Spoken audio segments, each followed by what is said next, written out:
The Supreme Court just made a ruling that blue city leaders did not expect. On paper, it blocked National Guard troops from deploying to Chicago. But buried inside of that decision is language that may, give President Trump something even stronger. It tells the federal government to use regular forces first. And that changes everything.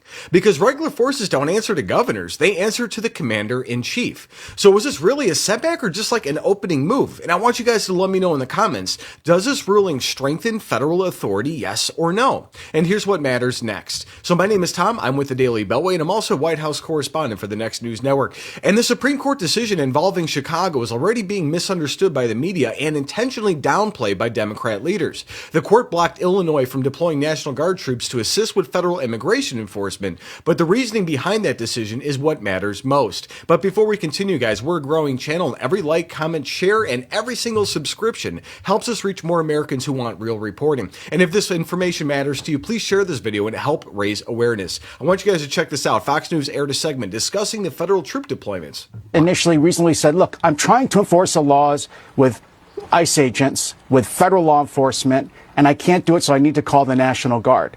But the statute says the president has to be unable to enforce the law with regular forces. What does regular forces mean? We don't know. The Supreme Court has never decided that question before yesterday.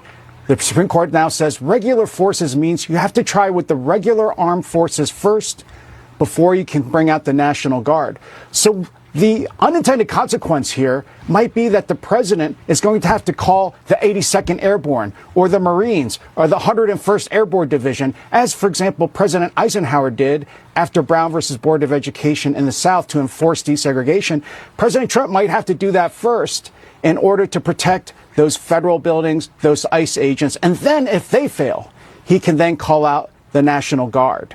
Got it. J.B. Pritzker, the governor in the state of Illinois, is saying this. Today is a big win for Illinois and American democracy. This is an important step in curbing the Trump administration's consistent abuse of power and slowing Trump's march toward authoritarianism.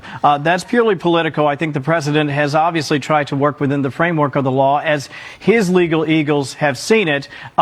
15 seconds or so. What happens from here? And I guess I answered my own question when I say I'm not surprised by Pritzker's response, and I guess you aren't either.